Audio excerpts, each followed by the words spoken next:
Good afternoon, everybody. My name is Arlene Astell, and I'm delighted to welcome you to this session on staying connected. I am the Challenge Area Lead. I'm an Associate Professor at the University of Toronto, and I'm the Director of the Dementia, Aging, Technology and Engagement Lab at Toronto Rehab. I'm really excited to be chairing this session.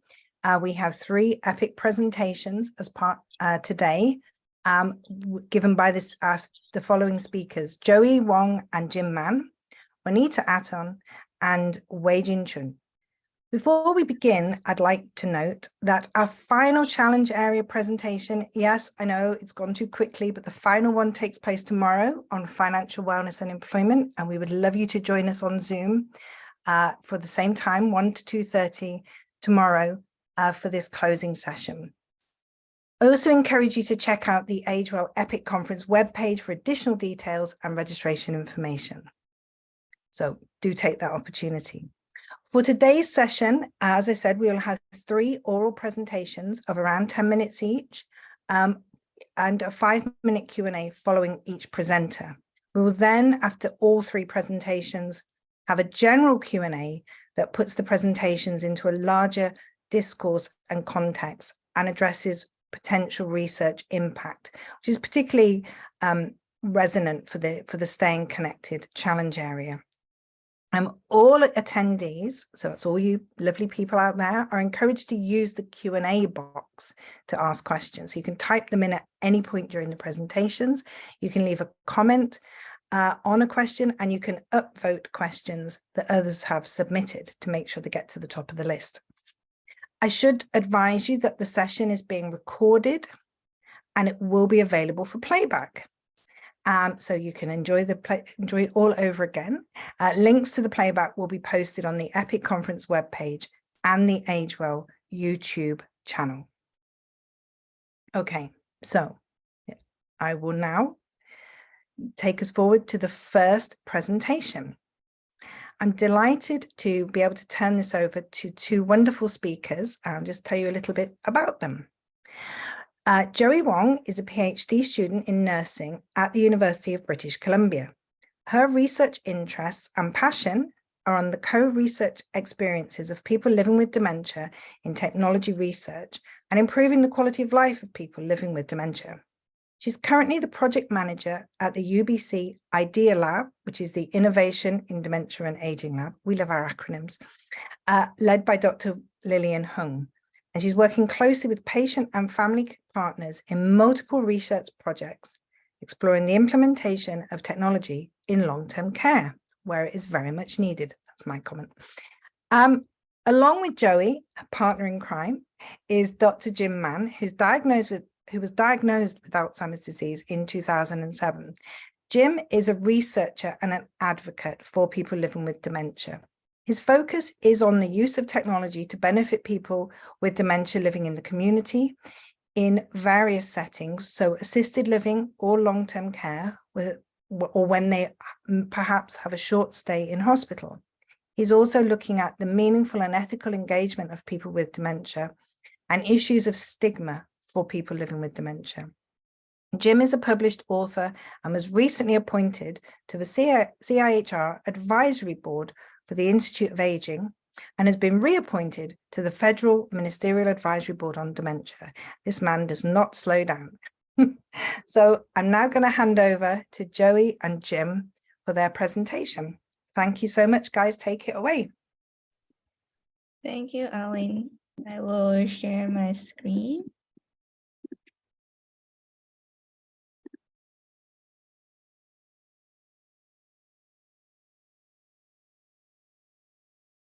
Okay. So hello, everyone. I'm Joey, and together with me is Jim, Dr. Jim Mann, and he is the co-lead of this project who is living with dementia.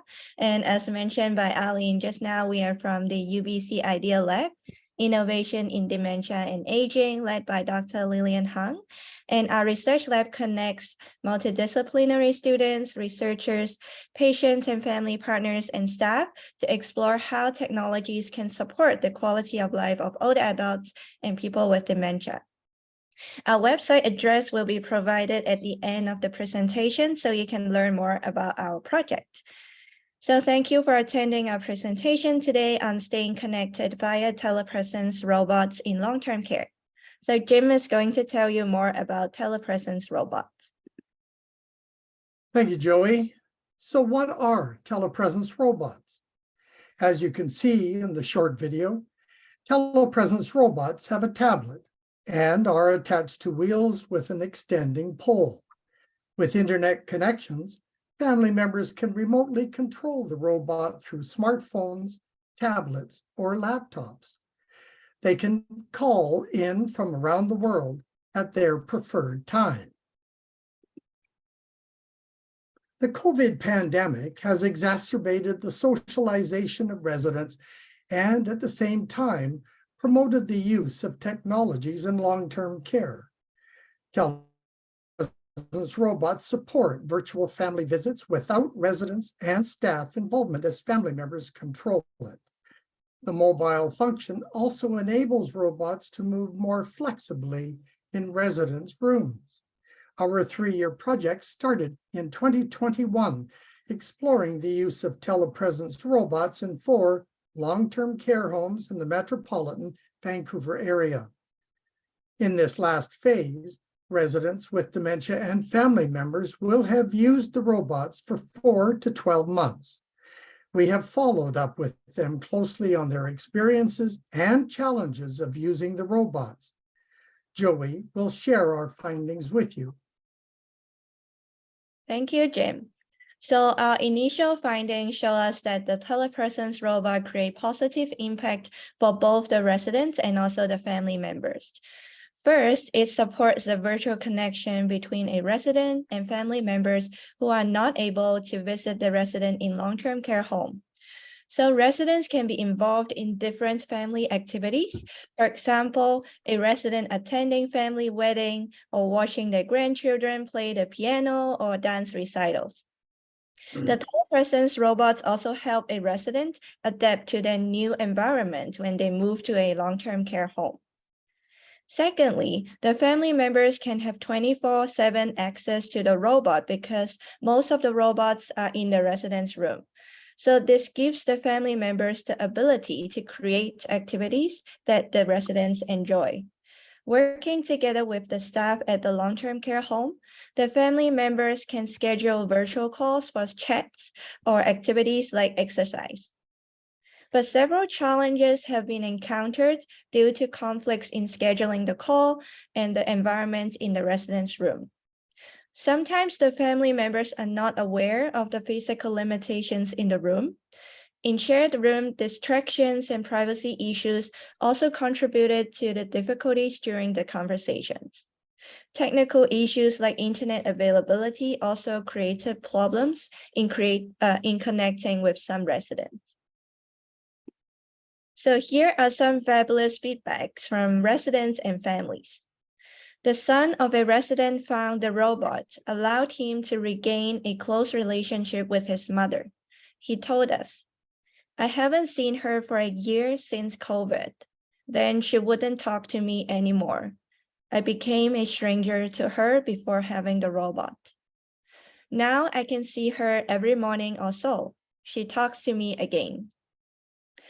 A resident embraced the love from his family with the use of the robot. He said, "The more I use it, the more I think I'm able to enjoy it. I'm a very fortunate man. I have an amazing wife and good kids. I like it when my boys call me." The daughter of a resident expressed she was so grateful for having the robot. "I have a lot on my plate. I feel like I'm drowning in many ways as the juggle is quite hard these days with my kids, work, and of course, my dad being unwell. I'm really grateful to have access to the robot and it allows me to see him." Now let's watch a short video clip about our project. Này đây cảm ơn mà cái gì nè, cái thấy tôi đi hổ về, mua hổ con ăn,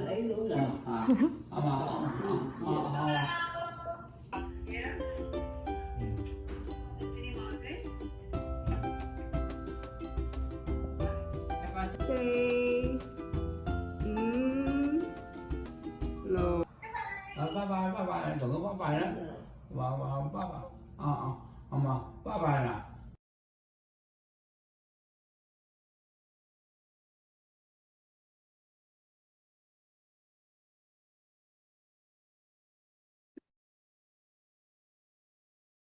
I hope you enjoyed the video of the robot being used in a long-term care home setting. To conclude, telepresence robots have supported residents and family members during the pandemic and in this post-pandemic period. The findings also challenge the assumption that people with dementia cannot accept or learn to use technologies. And we also learn the importance of in-person training for staff and families in order to encourage and support the use of the telepresence robots. Future research can explore the experiences of residents from diverse backgrounds. Personally, I navigated the robot in a long-term care home to conduct interviews for a different project and found it very easy to maneuver. I also noted how well the robot was accepted immediately by the residents. I had a couple of engaging conversations with residents where I observed them seeing and speaking to me as if I were physically present with them. Last but not least, we want to acknowledge the support from our patient partners living with dementia and the family partners in the team. They share their lived experiences and have a positive influence on how we communicate and work with the residents and family participants. Together with our care staff and other research team members, our patient and family partners contributed to the development of the telepresence robot project. Thank you for listening to our presentation.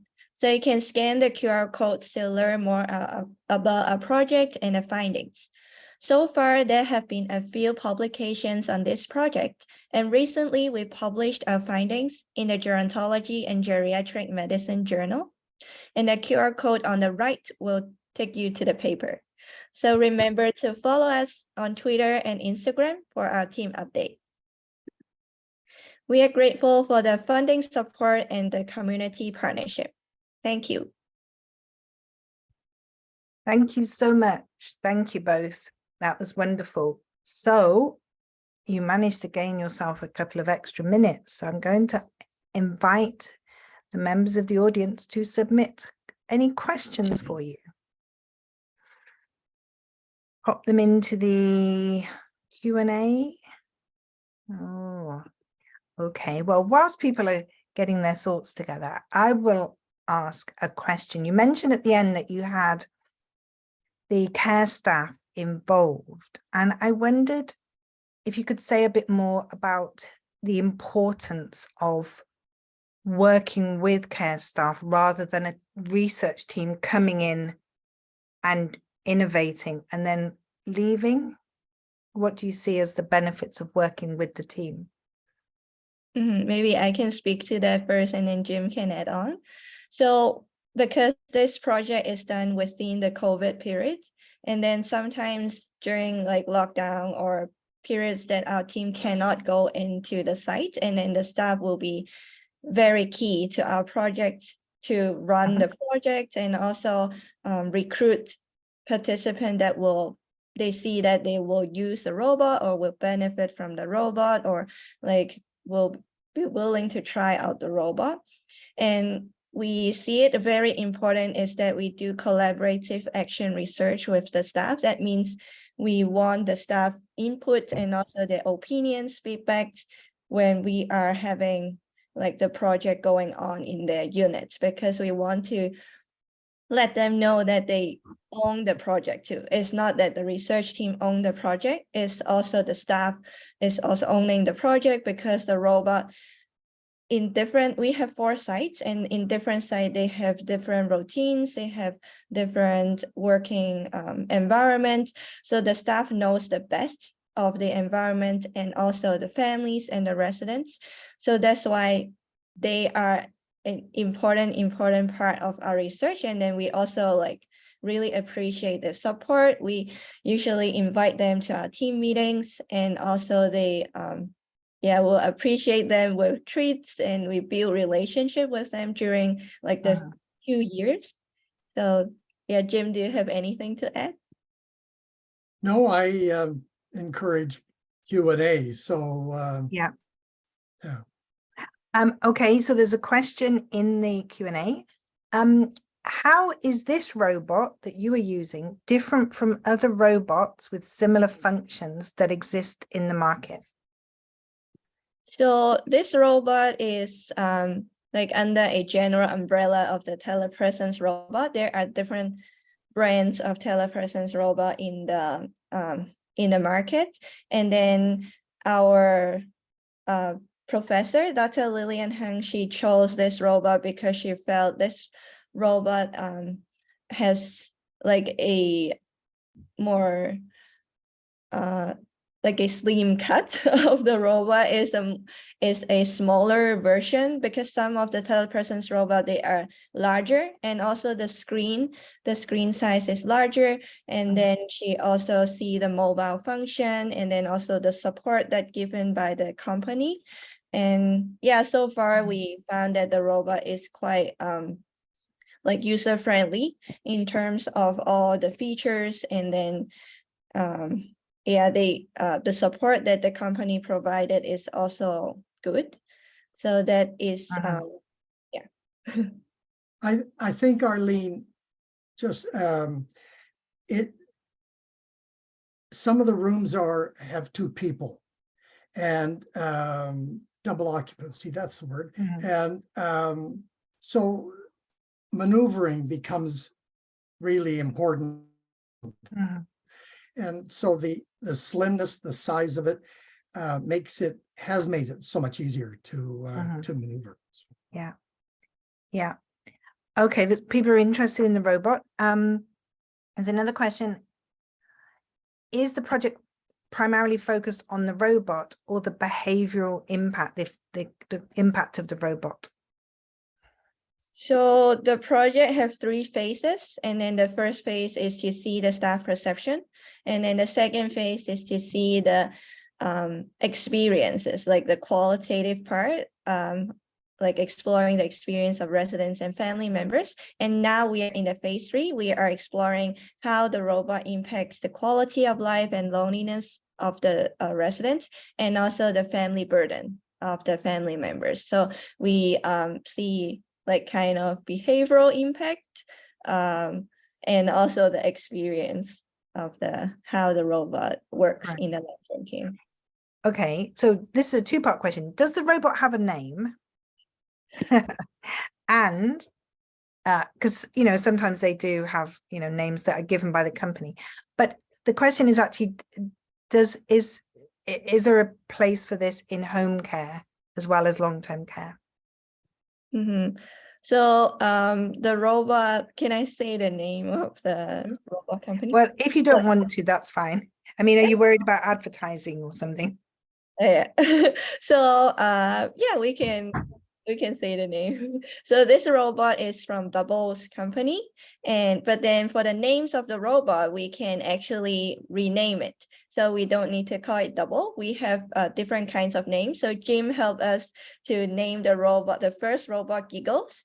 And we also co-create the names with the families and residents too. So one of the residents named the robot as his dog name, so it's called like Achoy, and then some resident will name them as their friend names. So it's very flexible for the name. And for the home care, we are definitely telepresence robot are used in the home care setting, but then for our research, we are using it in the long-term care setting, and we are happy to explore like how it will be used maybe in the more like other cities in the home care setting. Okay, one final quick question. Can you tell us the approximate cost for the robots that you're using in the study? Because obviously there's a number of different ones out there.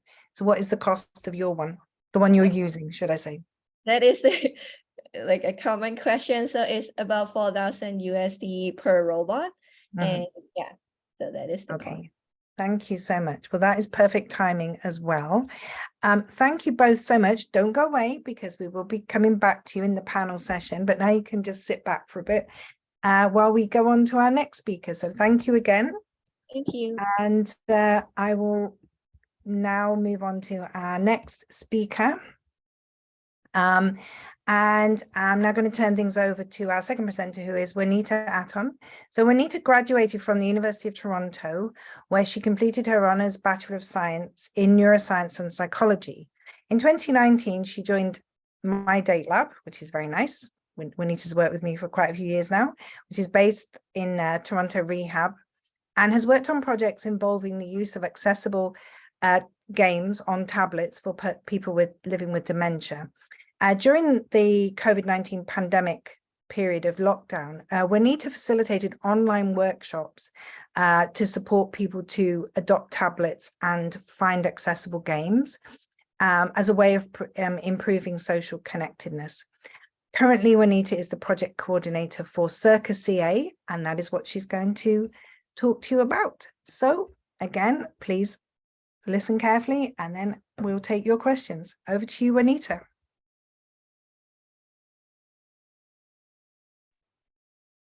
Perfect. Hello, everyone. Thank you, Dr. Astell, for that warm welcome. As mentioned, my name is Juanita, and for the next little while, I'll be talking to you about co-creating CIRCA Canada, a reminiscing tool promoting social connectedness. So dementia is an umbrella term used to describe a variety of neurodegenerative diseases, which are characterized by a decline in cognitive capacities and manifest as impairments in memory, planning, and judgment, in addition to changes in language and behavior. And although dementia physically impacts just one individual, its effects are felt by the entire community, including caregivers and loved ones. Unfortunately, most treatments and interventions currently on the market, such as FDA-approved drugs or music and art therapy, are aimed at mitigating the symptoms of the cognitive decline with very little efforts, including the caregivers themselves. The Computer Interactive Reminiscence and Conversation Aid, CIRCA, is a multimedia platform developed to support and promote communication between individuals with dementia and their caregivers, whether these are formal or informal caregivers. In individuals with dementia, short-term memories are affected first, which leads to a lot of confusion. It deters individuals from initiating conversations or sustaining conversations for long periods of time as they begin to forget things. Overall, this hinders their communication and impacts their social connections. For the caregivers, they may struggle to find things to discuss with their loved ones, and over time, their visits become shorter as they find they're not really comfortable initiating conversations. They're hard to sustain them over long periods of time, and so their visits become shorter and may stop altogether. CIRCA acts as a cognitive prosthesis in the sense that it provides visual and auditory cues to elicit memories as topics of conversation, while minimizing the impact of working memory. This helps reestablish some of that communication that was lost and overall helps reestablish that social connection. I do have a very quick demonstration video of the CIRCA platform. As you can see here from the main screen, the users are presented with three major themes, in this case, childhood, sports, and people and events. These are chosen at random at the beginning of each session from a variety of 7 different options. Here we will be looking at the childhood theme, and users are presented with 3 media types. Under the photograph section, you're prompted to select a sub-theme. All pictures are accompanied by prompts or captions to initiate conversation, and users are able to browse at their own pace. Under the video tab, once again, there's a variety of options.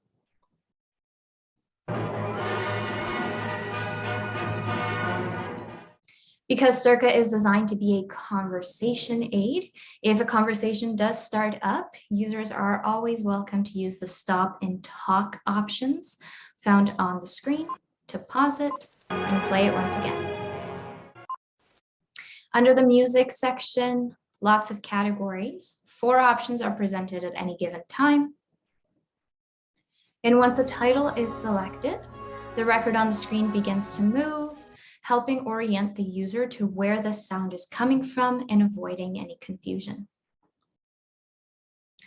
The first CIRCA prototype was created in 2002 in the UK under the supervision of Dr. Arlene Astell.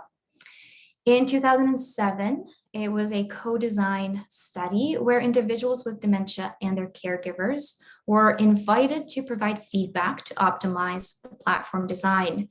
So everything including the button size and location and the colors used in the platform are there to ensure that it's a failure-free experience.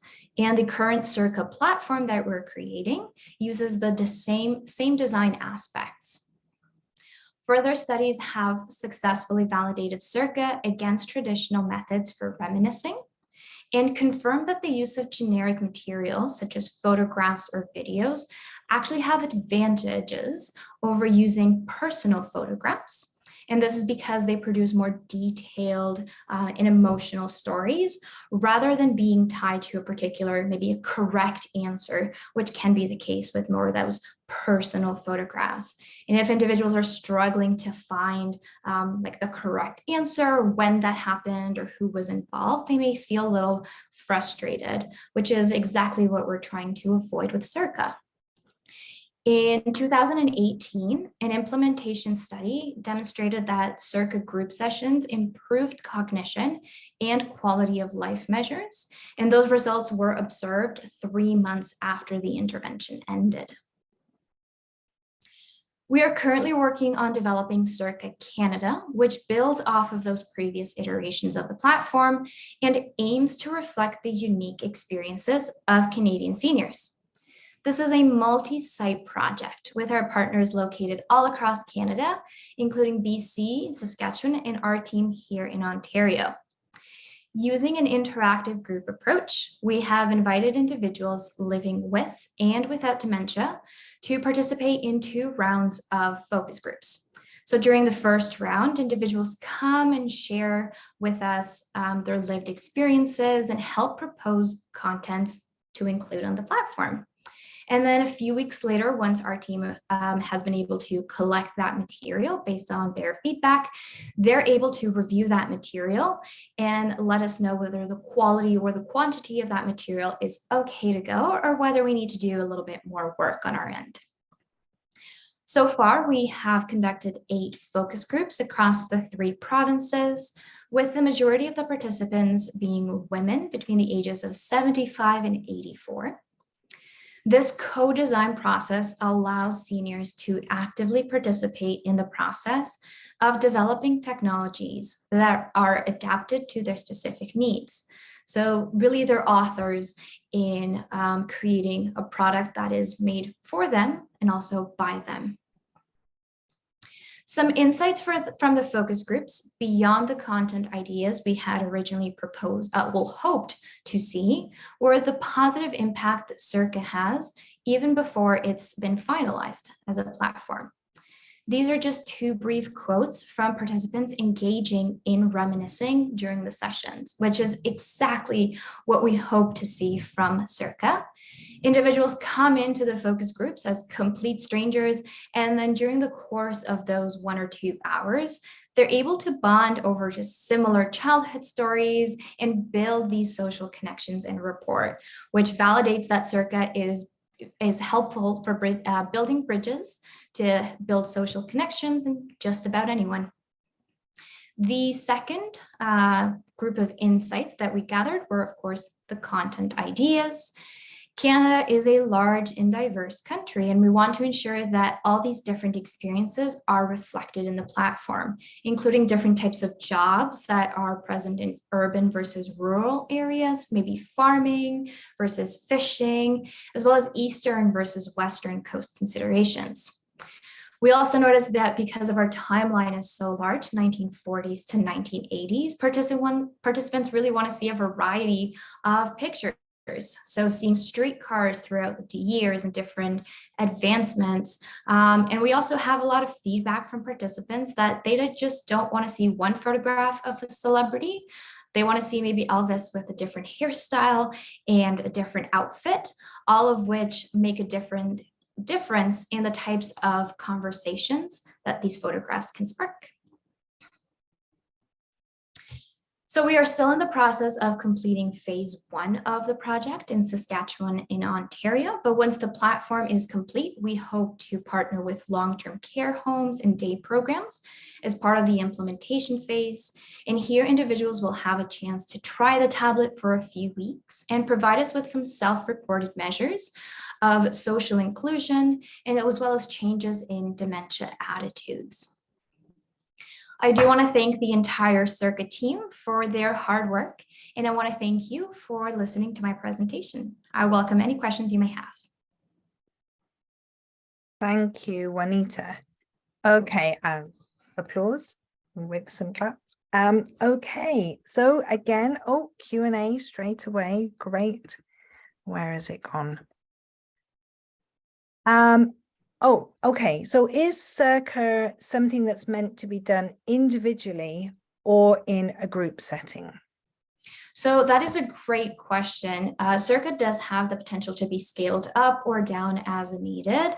In the past, it's been used kind of more in a dyad conversation between the caregiver and the individual with dementia. But in terms of the long-term care homes or in group settings, it can be used as a projector and part of a large group, sparking conversation between a lot of other individuals. So it's very flexible, which makes CIRCA a great thing to be able to bring everywhere, really. Okay, now another question which has come up a lot. Are there any plans to adapt CIRCA contents for Indigenous populations? Yes, absolutely. So by creating these focus groups and inviting individuals, we want to ensure that everyone is welcomed. As of right now, we don't, to my knowledge, don't have any Indigenous focus groups, but in the future, that is something that we're looking to incorporate to make sure that they can give us a thumbs up on the content and the material, making sure it's culturally sensitive. And yeah, it is something that we have in our plans right now. Unfortunately, none of the focus groups, but we are always looking for people who want to participate and give us feedback. Yes, absolutely. And there's a comment here from someone in PEI saying that would be a great research province in long-term care. So I think Juanita will follow up with you. Yes, we would love to have it. And another question, is it available or will it be available in French? So the idea is that we're implementing CIRCA as a platform. It will be run online with the potential to incorporate many, many languages.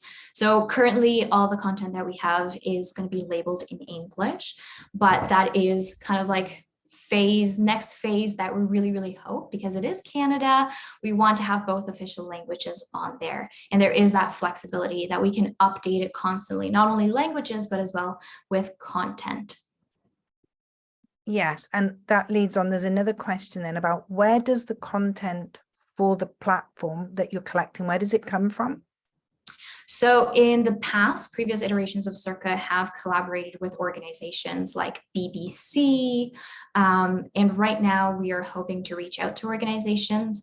We look for content that is out of copyright, but if we do find content and participants are really, really keen on finding a particular image or a particular video, we are hoping to collaborate with organizations willing to provide that material under licensing. Great. And are you still looking for organizations to partner with?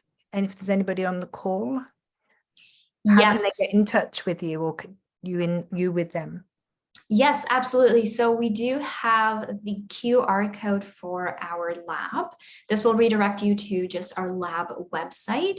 There is a contact form if you are interested, if you are part of an organization that would like to be part of the phase 1 co-creation. We are still open for recruitment, as well as the phase 2. You can just message us using the contact us form, and we'll be sure to reach out. There is one final question. I don't know if I'm allowed to, I'm going to ask it because it's from Jim. And it says, can families provide photos, etc., or does the project provide just general material? That's a great question. So the idea is that these are going to be like generic photographs. They're supposed to elicit conversation and memories from just about anyone.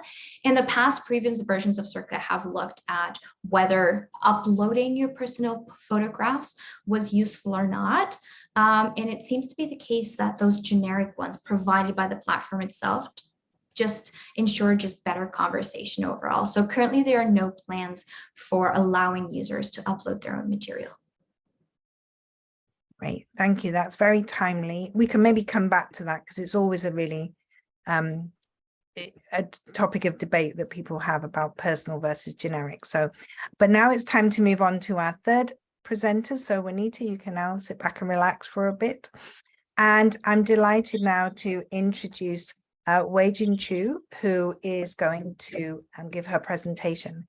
So Wei-Jin is a registered dietitian by profession with work experience in clinical care in acute and long-term care settings, as well as food services management in long-term care. She's interested in research relating to improving malnutrition in healthcare settings and the use of technology to improve care in healthcare institutions. Wei-Jin graduated from her Masters of Health Sciences program at the University of Northern British Columbia in May 2023. Her thesis was on the perspectives of long-term care staff in Northern BC on the use of technology in long-term care during the COVID-19 pandemic. And Wei-Jin, over to you. Thank you. Thank you. Good morning. My name is Wei-Jin Chu. And I'm really delighted to be going after the really wonderful presentation by Joey and Jim. I think my presentation is the flip side, I think, as to the use of technology and from the perspectives of long-term care staff. So to introduce myself, I'm a registered dietitian. I practice in inpatient and outpatient settings in Prince George, BC. I looked into the use of technology to support long-term care residents from the perspective of long-term care staff during COVID-19. It was part of my master's thesis research project with the University of Northern British Columbia under the supervision of Dr. Shen Freeman. The research project is close to my heart. I worked in long-term care during COVID-19, and it was an experience. Let me begin by acknowledging that the land on which I live, work, and did this research, I think I'm one slide ahead. And I'm missing my land acknowledgement slide. I apologize for that. It's the traditional and unceded territory of the Connectedness. I am on vacation. I'm joining in today from Las Vegas, which is situated on the traditional homelands of the Nuvi Southern Paiute people. When the COVID-19 pandemic happened, BC's provincial health officer issued orders that imposed restrictions on people working and visiting long-term care homes. Technology used in long-term care changed significantly. I did this research because I really wanted to understand how technology was used in long-term care homes in Northern BC during COVID-19 and how that affected paid long-term care staff. Northern Health Authority provides health services to about 200,000 people living in a geographical area that is the size of France. The area spans the northern 2/3 of BC province. There are 25 long-term care homes within Northern Health's catchment area. Most are operated directly by Northern Health, although there are a couple that are operated by other companies that have contracts with Northern Health. So to answer the question about technology used in long-term care during COVID-19 in Northern BC, I conducted a secondary analysis of qualitative data. So the data corpus, the body of data, was from a larger primary study titled Assessing the Health and Human Resource Impact of COVID-19 in long-term care setting in Northern BC. This primary study was a mixed method study with quantitative and qualitative components in the study design. In the qualitative component, long-term care staff from all disciplines in Northern BC were invited to participate in 1-hour semi-structured interviews to share their experiences working in long-term care over the telephone or Zoom. The interviews took place between October 2021 and February 2022 that were recorded and transcribed verbatim. So for my research, I identified all the sections in the transcript where any kind of technology was mentioned. These were then analyzed qualitatively and organized by themes using Brown and Clark's 6-step thematic analysis approach. The figure on the right shows that there was a good spread of long-term care staff across various disciplines and roles that participated in the study. There were 53 original interviews, of which 52 participants described technology use. So it's really clear technology was very important during COVID-19.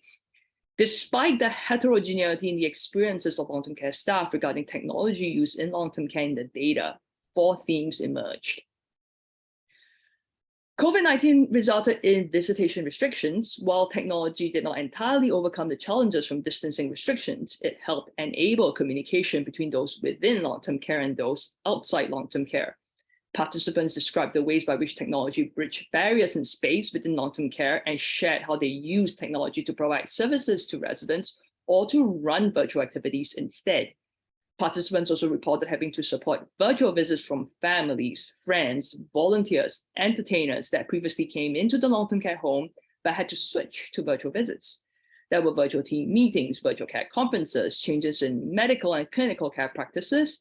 Interestingly, well, from the perspective of staff anyway, the ability to work from another site was perceived positively as adding flexibility, while the ability to work from home was perceived negatively.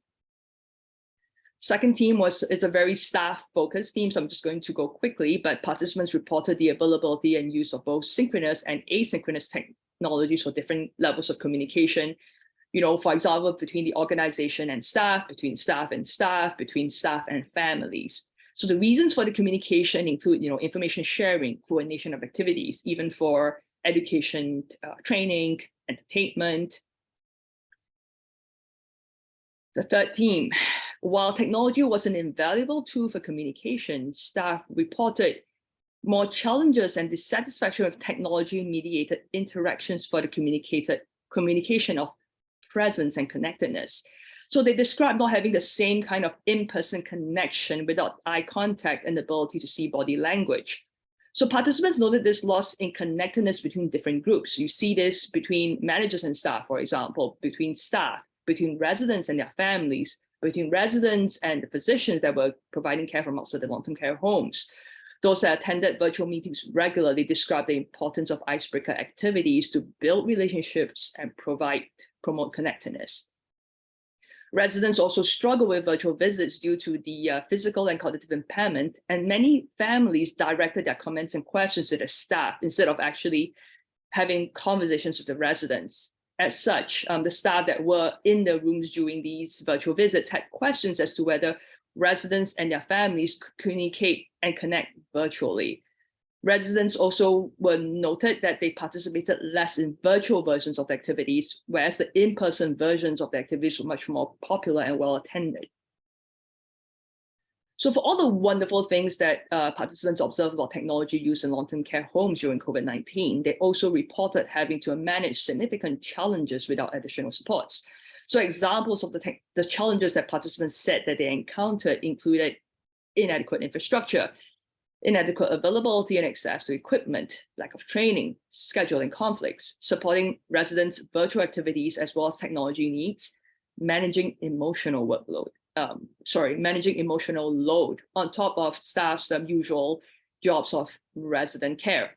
Many participants noted that increased technology with inadequate infrastructure led to increased workload on their shoulders at a time where staff shortages had increased in frequency. So for example, one consequence of unstable Wi-Fi connection on virtual visits was that staff had to remain in the rooms with the residents during virtual visits. They could not set it up and just leave the room. This was so that they could help the residents reconnect in the event of a dropped connection.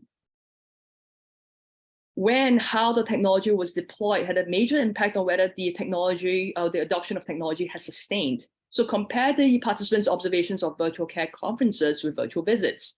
Both activities use tele-video conferencing technologies, housed on computers, tablets, telephones. Both activities involve the attendance of, long-term care residents, their families, and the care team. For both activities, participants reported struggles with getting familiar with or using hardware devices, unstable Wi-Fi connections. However, for virtual care conferences, participants reported interest in the continued practice of providing the option for virtual attendance into the future due to the convenience of this technology for the staff and the residents' families. In contrast, for virtual visits, participants reported significant pressure on their workloads with the need to support the residents and their families on top of their work of in-person care activities.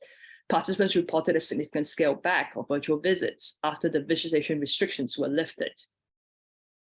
So to summarize, this study provides insight as to the perspectives of some long-term care staff working in Northern BC during the COVID-19 pandemic. Participants adopted new technologies and work processes and supported long-term care residents and their families on technology use during virtual activities. It is clear that technology played a significant role. However, the usability, visibility, and the impact of the technology described were varied. As a dietitian with work experience in long-term care, I had wondered about the slow rate of technology adoption in long-term care long before I ever considered doing a master's. So the findings of my research, I think, suggests the importance of choosing technologies to implement that are specific to the needs and context of the long-term care setting, as well as ensuring staff support in implementing technologies in long-term care. It is my hope that these findings provide actionable insights for promoting the adoption of new technologies in long-term care in Northern BC or other rural or remote settings. So these are my references. I'd like to take the opportunity to acknowledge the Interior University Research Coalition for the grant that funded this primary study and the corresponding secondary analysis, partnership and support from Northern Health Authority, as well as the University of Northern British Columbia and Thompson Rivers University. Sincerest thanks also goes to the long-term care staff that participated in the study and indeed across Northern BC that worked so hard to provide care to our residents and continue to do so under difficult circumstances. It was an honor to hear their stories. Last and not least, now that I've graduated and not beholden to any person or institution, I thought I'll take the opportunity to give a plug for doing graduate studies in the University of Northern British Columbia, especially if you're interested in the rural and remote context. We have unique challenges here in the North with aging and access to technology, and must therefore consider the conception of and creation of novel solutions, I think. My thesis supervisor, Dr. Shannon Freeman, is always open to chatting with students. If you're interested, please reach out. Yes, and thank you so much for your time. If any questions or comments, please, it's a topic I'm really passionate about. So thank you so much, Wei Jin. And I would say that UNBC and Shannon Freeman are also our partners in CIRCA-CA. And for anybody in that region, definitely very active in this space. Okay, so now we're open for questions for Wei Jin. Okay, while I'm waiting for those to come in, the technology that people were using, I noticed you said tablets. Mm-hmm. Were they already at the long-term care prior to the pandemic, or were they acquired during it to facilitate this activity? Most of them were adapted during the COVID-19 pandemic. I will say that I've worked in long-term care in Ontario and I moved to Northern BC. I will say that before COVID-19, I did think that it felt like technology, the world stood still in long-term care homes until COVID-19 happened. That would be my general, observation. So that would be the.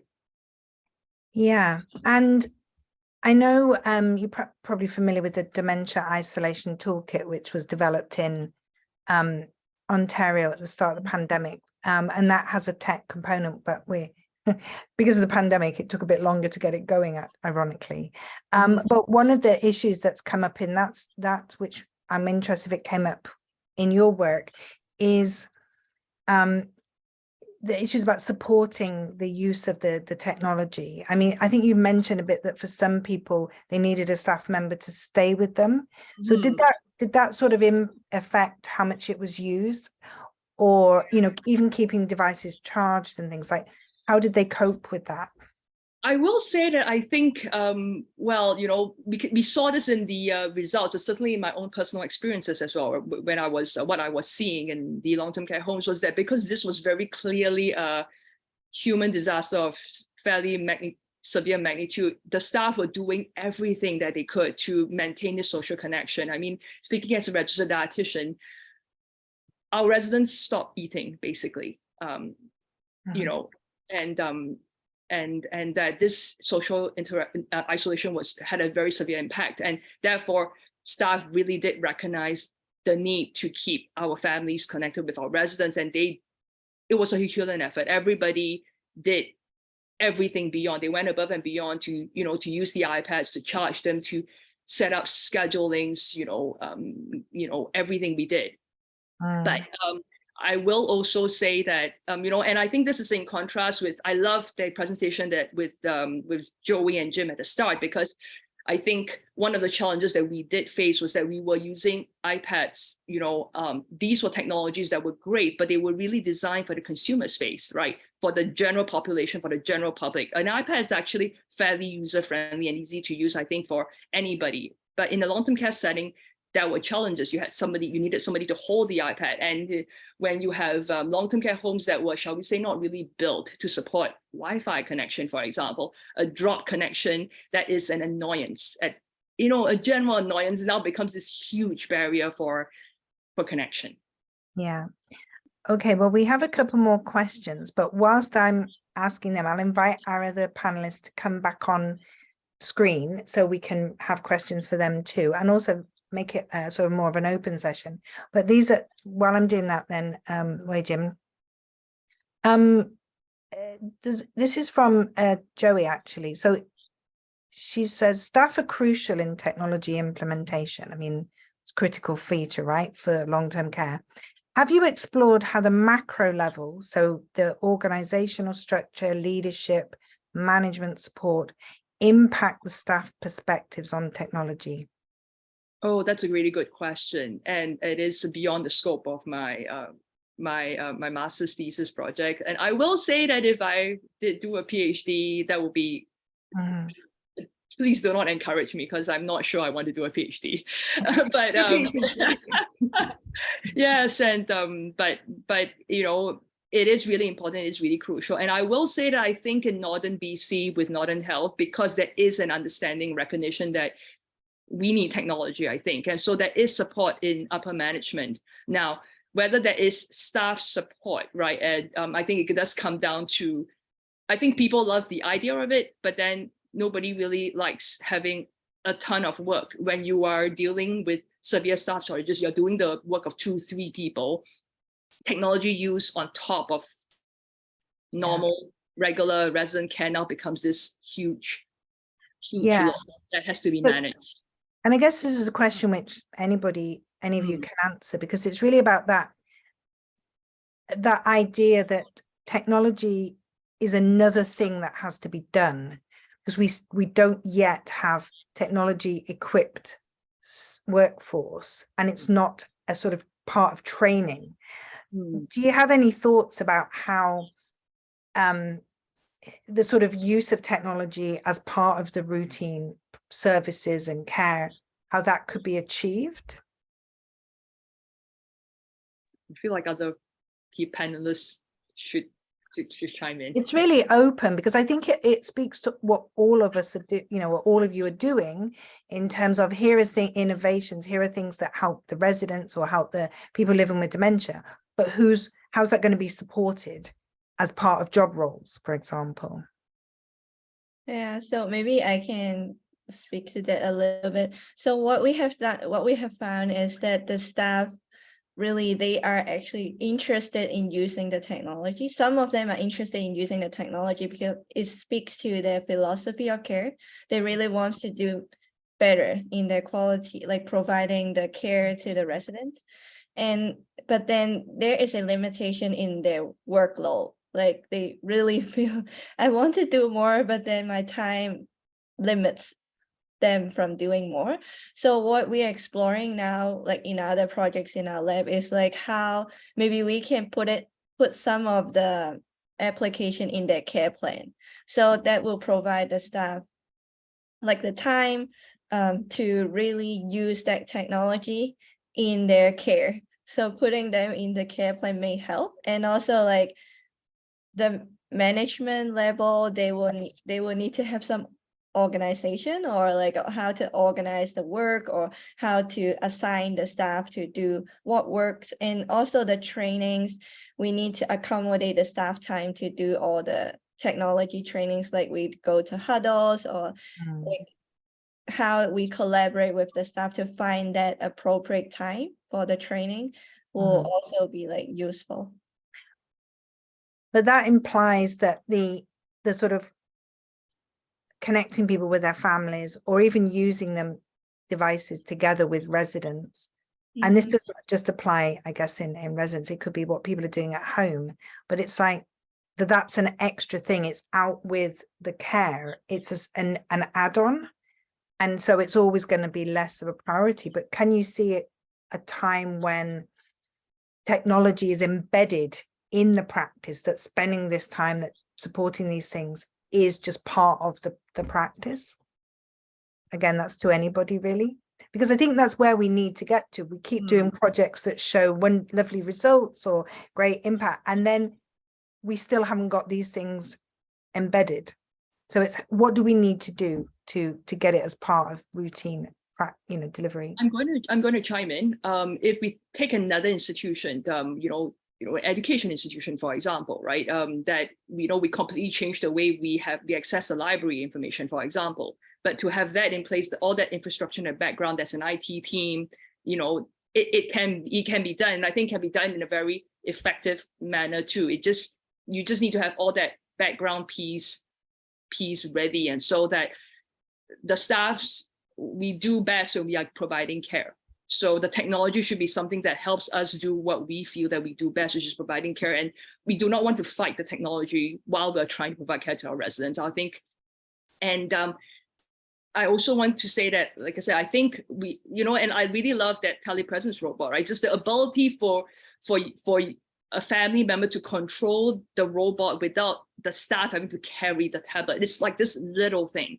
The ability for a strong Wi-Fi connection so that the telephone doesn't drop. It sounds like such a trivia little thing, right? Somebody is available, an IT team that keeps those tablets updated so that Apple does this thing. Little things like this would go a long way in helping with the adoption of technologies like this in long-term care. Yeah, and in fact, there's a question come in which is about like cross-training between the tech teams and the staff who are delivering the care, that may be some sort of either cross-training or development of teams working together.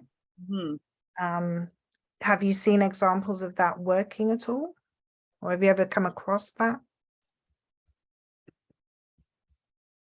No, during COVID-19, it was a strict lockdown, right? I mean, nobody was coming into the long-term care home. So, and that was the thing that we really did see, that when the tablets came in, the staff, managers would say, well, the recreation manager or the recreation therapist or the social worker, somebody basically was doing all the setup, the technology, the tablets to get it all going, just so that the residents had access to it. They were doing it. It's just that I think it's a different matter. I think we want to do this in a sustainable way so that we have this service moving forward. Yeah. So okay. So this again is open to any of the projects. Oh, sorry, Jim. Did you want to say something? I listened. At least I heard the issue in part was the focus being providing care, and I think if long-term care, if we can broaden that focus beyond that one word, care, then it might facilitate an easier use of technology. It might encourage staff to to broaden their approach, but because I mean the whole issue around loneliness and its impact on individuals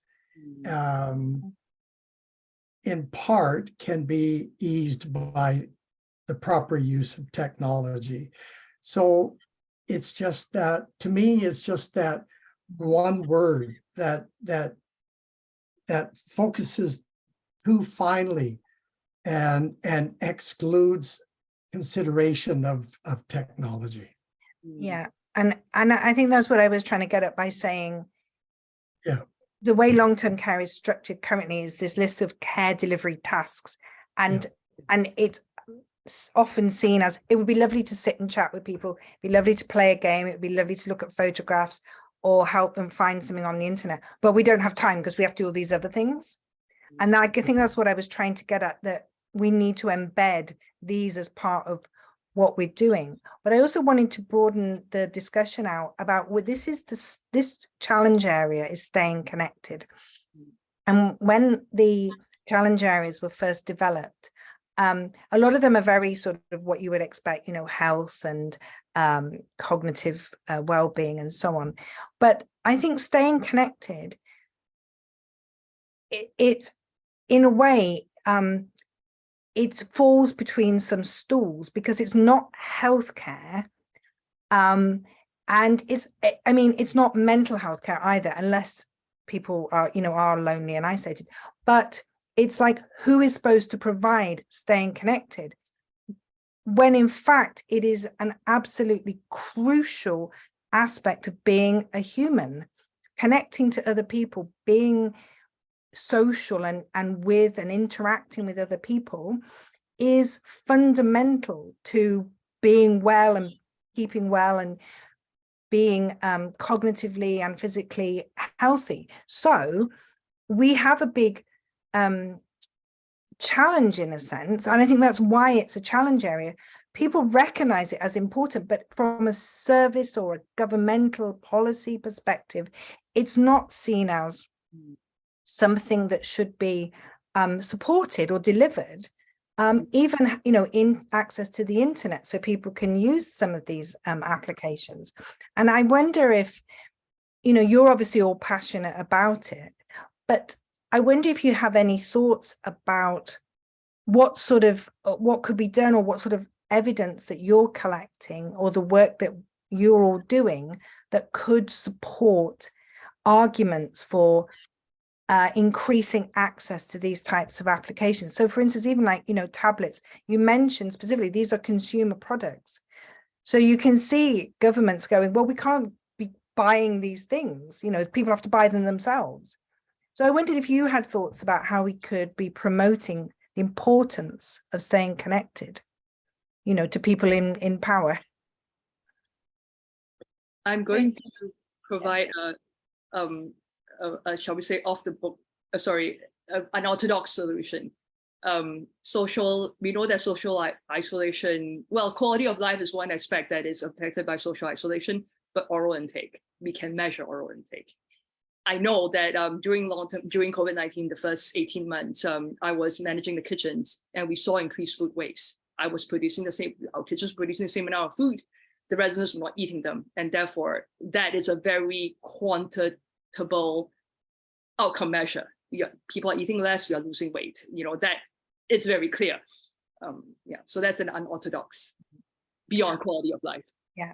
But no, but that's the point. People don't realize that not being connected impacts so many things. Yep. So I think it's a great example. And I know, Jim, you wanted to say something as well.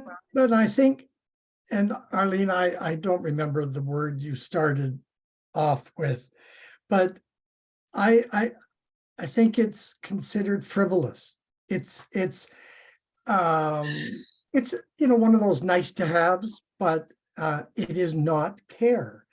But it also is impacted by ageism. It also is impacted by the image of long-term care, which has a negative image, and and then because the majority of people in long-term care have a level of dementia, then you get into the whole, well, they won't understand anyway, so let's not worry about it. And so there's that whole attitudinal change that we have to start sometime and start somewhere. And it's before you're going to see it broadly applied where technology will be encouraged. Yeah, and I wanted to bring Juanita in here because you were saying in the co-creation groups that already people were coming together, didn't know each other, and they start chatting, that whole, social connection. I wonder if you could say a bit more about, because people with dementia are involved in this and sort of challenging some of those stigmas and negative stereotypes. Yeah, so in some of the focus groups, we had individuals with dementia who participated. And at first they kind of struggled to see what the project was about. And then once it clicked, they were like, this is amazing. And that was one of the quotes that they said, this is great. And then they started going off on all their stories. And then the individuals who didn't have dementia, but were also part of the focus groups, they were there to see kind of like, oh, okay, so like this actually sparks memories in just about anybody. So it was actually very beautiful to witness. Just like I said, even before the platform is completed, we were just showing them pictures on a screen. Everybody's just sharing ideas, but it has so much potential so that when it is a final product, it's going to be great. And I'm very, very excited to see it through. And I wonder as well if you could sort of speak a bit to that idea of co-creating, that people don't really involve individuals who are living with dementia because they think they're not able to do it. What would you say to people who are thinking, I'd like to make something for people with dementia, but I won't be able to get them? What would you say? So the idea of co-creation is that we want to ensure that the products are adapted to their needs and that they're being invited to participate in the products that they're going to be using. And for anybody who is interested in co-creation, you want to ensure that the tasks are clear and are laid out for anybody to understand, and they feel welcome in participating. They don't feel like, what if I don't understand? What if I have to ask too many questions? That they also feel comfortable asking those questions. They feel like their opinions are valued. And I think that's a very important part of it. I remember the participant from the focus groups kept on asking, sorry, again, I don't understand what it was about. Can you please explain it? So making sure that you have those kind of policies in place to make sure that everybody feels welcome to share their opinions is important as part of the co-creation session. Thanks. And I went, go Jim. Yeah. I remember being at something of Age Wells a number of years ago, and one of the students that was leading a project was showing the project to me, and it was online, and I can't remember anything more about it. But what stands out for me is how, well, you go up here and you click here and that takes it down here, but then you move the mouse down here, and it was amazing to me. And I finally did say that I don't think you've involved people with dementia. I don't think you've involved older adults, because it was clearly you got to do this, but then you're going to do this, and it was, and that's the benefit of listening to people, whether it's older adults generally, people with dementia, or whatever, in order to make your product that much more accessible, but also that much more desired. Yeah. Absolutely. And that's a really great point. And I think we've all perhaps seen projects where people haven't, for whatever reason, engaged with people who they hope to use it. And then when they do finally get it in front of them, people often go, why have you made that? We didn't want that. We wanted something else. Yeah, I mean, I think the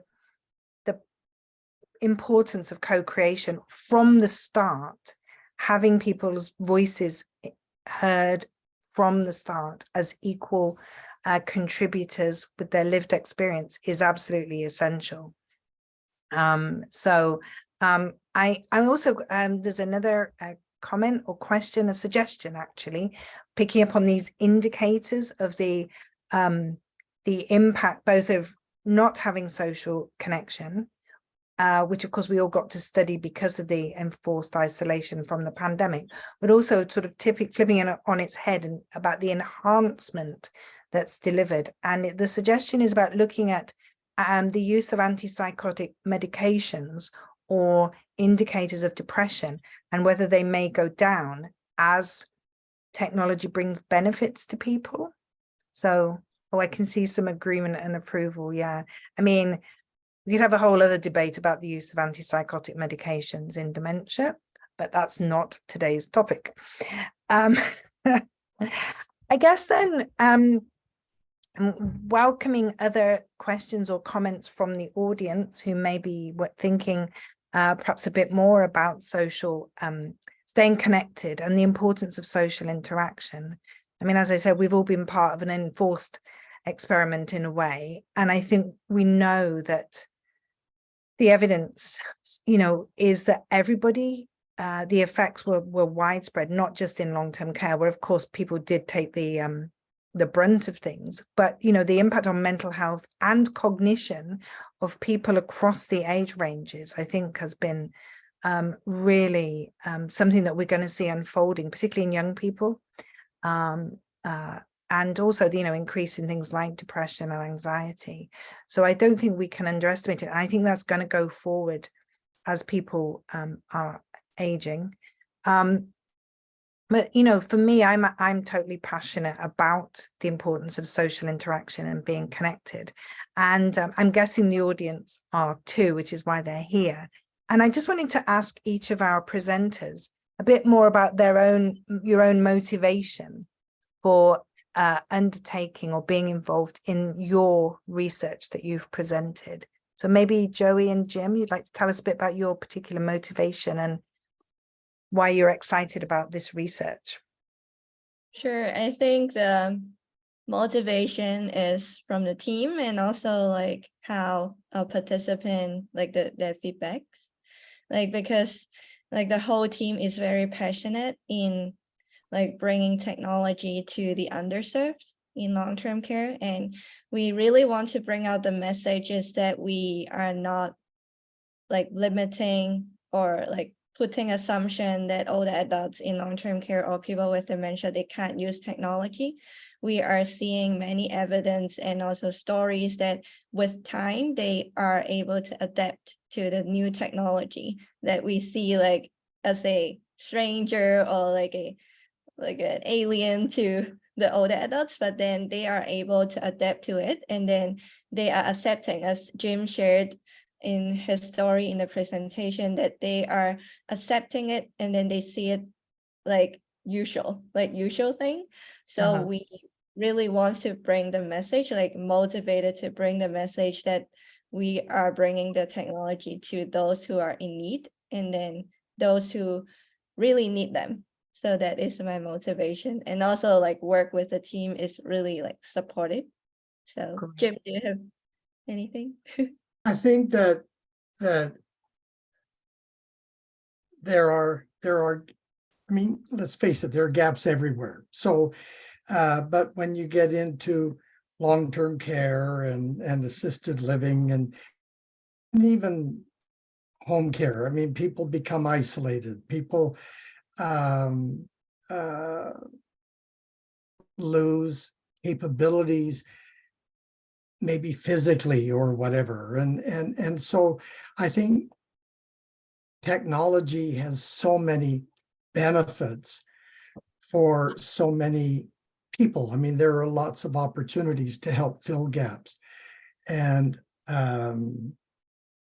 I love technology and see a lot of possibilities. So I do get really quite excited about a lot of the projects that we are doing at the Idea Lab that are tangibly helping people connect or become more less lonely or more connected, and so I that's my motivation, and it Yeah. also keeps me going.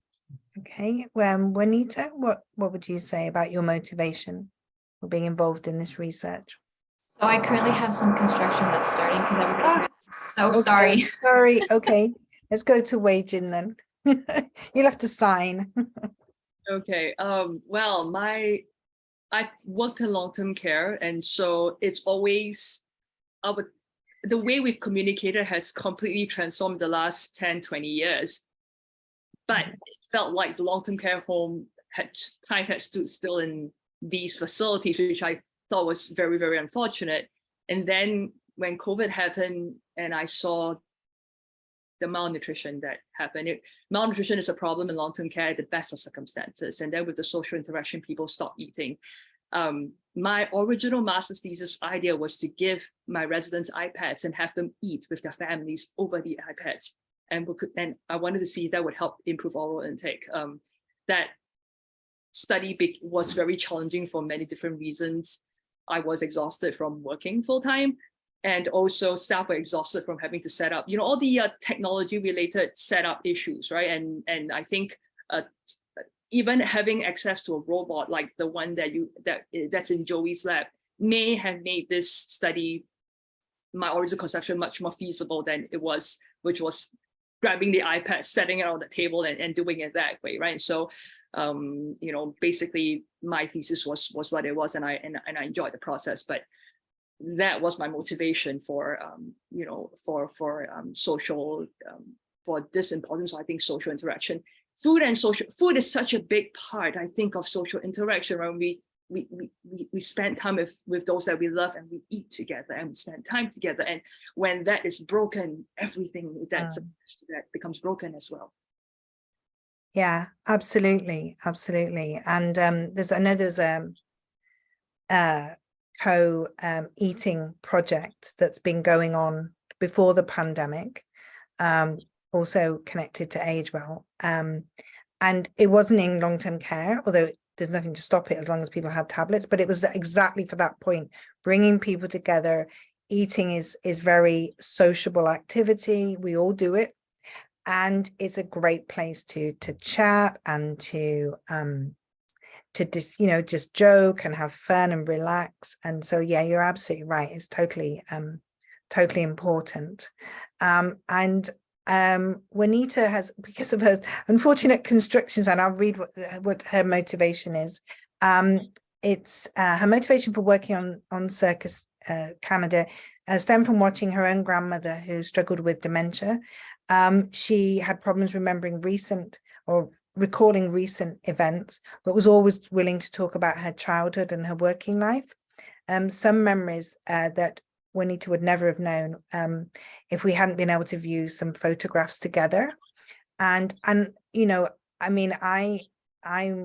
I guess passionate as well about supporting people with dementia. I did my PhD a very long time ago on the impact of Alzheimer's disease on speech, and I saw over and over again the impact that had on communication, on relationships, both with families, but also in care settings where people were trying to, get to build relationships with care staff. And that was partly the reason we developed CIRCA 20 years ago, was to support conversations with care staff, with families, and also with other people living with dementia. So I guess for me, I'm sort of passionate about it too. And it's great to see new and younger next generation people coming along, and old hands like Jim, who has a lot to contribute as well. But to see other people being really excited about this, and the importance of staying connected. I'm so happy, as I said, that it is a challenge area, because I do think it's easily overlooked, with all the healthcare and so on. And maybe if anything good came from the pandemic, it was spotlighting the need in long-term care and the absolute crucial importance of staying connected. So I feel we're lots of passionate people on this topic. If you want to find out more about our work, there's a link in the chat also for the Idea Lab.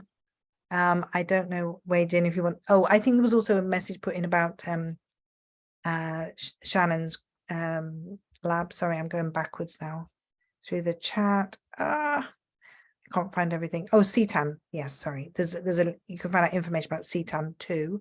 So I would encourage the audience to do that. So I'm just going to ask if anybody has any final thoughts or things they would like to share, either about their project or about where they see the future of the work they're doing, where they see it going, or what they would like to see. So I don't know who would like to go first. What I think it is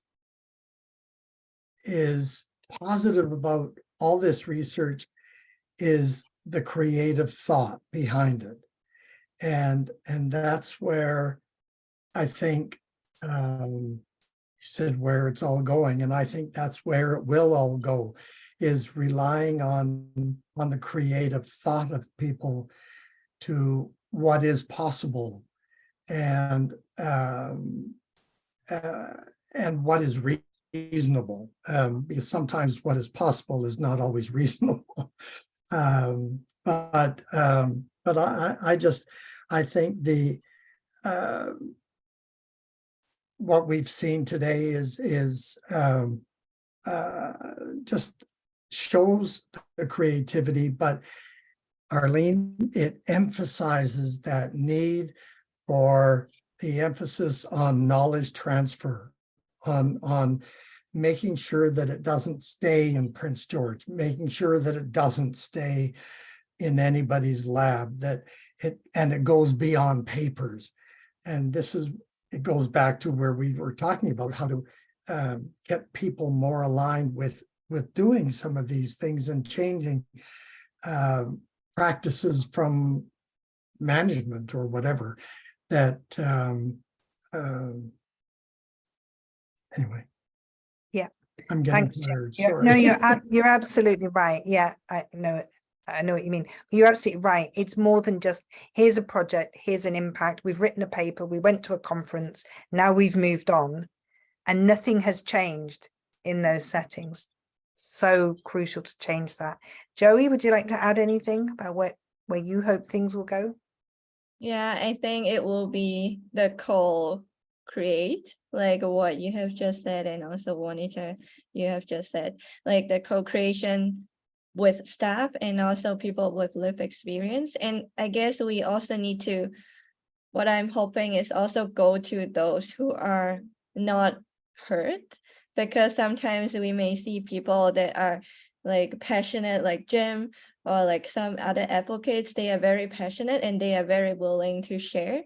But I think it's also important to go to those who are like the community, like the grassroots, those who are not usually seen. And then we go to them and listen to them to hear what they need.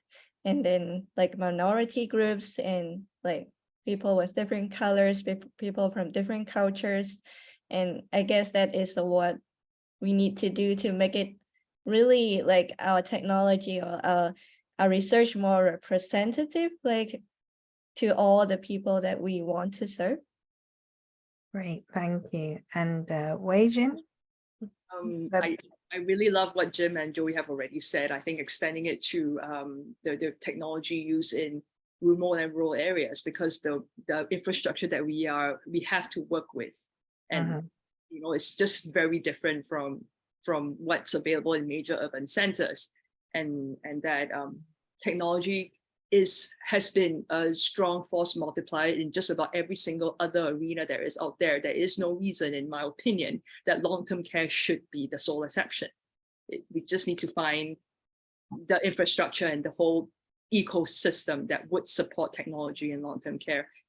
Staff would jump in if there was this co-creation, if they felt that this was helpful. And I think Joey's research does bear that out, right? There was this enthusiasm for it, if there was time and if there was that support in place. Absolutely. Yeah. Yeah, and I think the point you're making about the rural and remote areas, the total difference between the urban and the rural, and then we're finding that with the co-creation groups that we've been running at the moment, because we're doing some in northern BC, well, across BC, but yeah, there's definitely variability. But I would also say it's something that's been recognized in AgeWell for those with long memories.